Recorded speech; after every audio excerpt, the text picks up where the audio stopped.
Hey loves. So this week I had a tremendous opportunity through NEDA, the National Eating Disorders Association, and the Eating Disorders Coalition. Me and a bunch of women went to Capitol Hill and we spoke to members of Congress about a couple key issues, asking for them to enact legislation and also to increase funding to benefit eating disorder cure and research and awareness. One of the biggest discoveries for me personally was that as a member of the military who has struggled with an eating disorder, I am not unique. It turns out that 34% of women in the military suffer from an eating disorder. And while I'm incredibly saddened by that, I think I'm more hopeful than I've ever been that we are approaching a state of being as a society, as a country, and as a military where that will no longer be the case. My personal history, for those of you that are just tuning in and haven't heard it before, I've struggled with binge eating disorder. So in a way, because of my experience, it was like the military almost trained me to have an eating disorder. And I want to be clear that I'm not dissing the military here because obviously lots of people go through the military and they don't have that experience. So it was something about me and my personal experience of the military. But the scarcity of food during training, and then an emphasis on kind of like work hard, play hard, meaning like all or nothing, bouncing between those extremes. I was a rower at the Naval Academy in college, and I had access to a trainer and a nutritionist as part of that program, but the emphasis was always on what things are we going to do kind of to an extreme degree in season to get you in shape.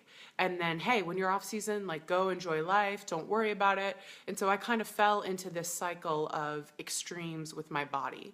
And because of my experience and who I was, that was just a trigger for me to then have what wasn't just, you know, a cycle of extremes, but a full-blown eating disorder. And binge eating disorder is a tricky one because I think a lot of people just don't understand the difference between overeating and binge eating disorder. So for me, it was actually like all of that time vacillating between extremes and some shame I already had about the fact that I was bigger than other people and my body, that just like wore these treads into my psyche.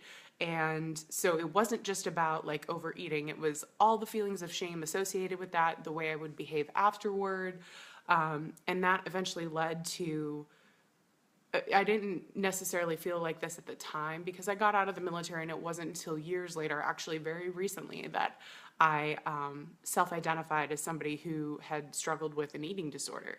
But as I look back, I wonder if I hadn't been dealing with what I was dealing with, would I have been putting my body through really extreme things to sometimes offset extreme eating? So I would work out really hard and try to atone and try to get back on track. And it was during one of these workouts where I injured my back. I was doing hill sprints on Hospital Point at the Naval Academy, for anyone who's familiar with that place. And I felt a pop in my lower back. And then that led to kind of a 9-month ordeal of lots of injections and surgeries. And then about 2 years after that, I was medically discharged because of the injuries to my back. I just wasn't able to bounce back in that environment. And then it took probably another 7 or 8 years once I was out of the military to really heal my body, get to a place where I can now be active as long as I'm not overdoing it. But even now, you know, recently, a couple weeks ago, I overdid it while exercising and hurt my back and I was down and out.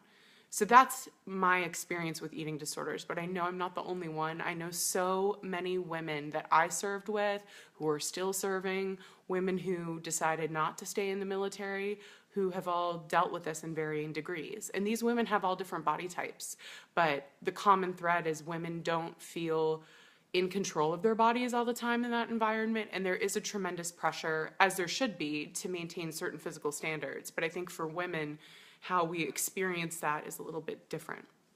And 34%, just so you know, is like hugely disproportionate to the number of people in everyday society that are dealing with eating disorders, which is still a lot of people.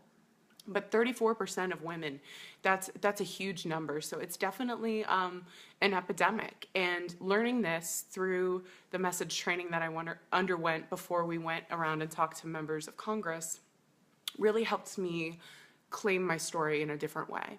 And so when I had to sit across from these members of Congress and their legislative aides and look these people in the eye and tell them what I'd been through, I was really nervous about that, and I expected to hate it. I expected to want to peel my skin off afterward, just be so uncomfortable. But I was surrounded by the most incredible tribe of women. Hi, Jennifer. Thanks for joining today.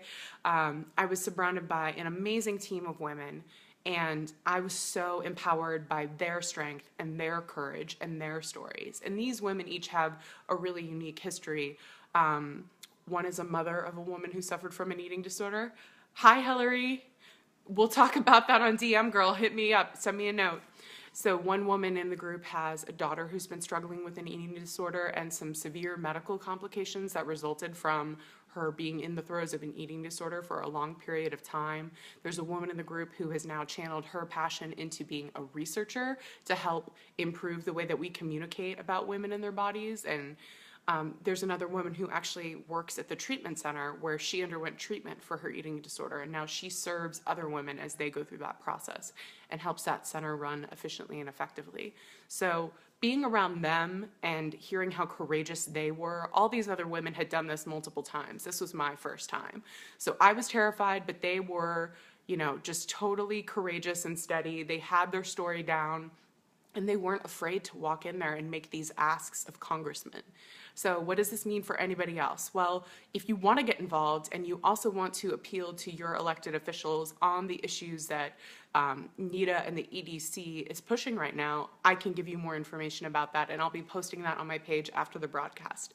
But I just want to also add that it doesn't matter what your experience and your story is. Maybe it has nothing to do with eating disorders. Maybe your experience has to do with other aspects of your health and your body, and maybe it's totally unrelated to that. Maybe you have something to say about motherhood or your job or your community. But whatever it is, I just really want to encourage you to use your voice, and you will be heard. Even if you don't get heard the way that you want to, incredible things happen when we open up and start sharing with one another as women. And that's why I do this broadcast, Body Love TV, week after week, because I am dead passionate about creating a space where we can be honest with one another. Thank you, Jamie. I really appreciate it. I am so grateful for you being here today and everybody who's tuning in right now. So please keep coming back every Friday at noon on Facebook Live.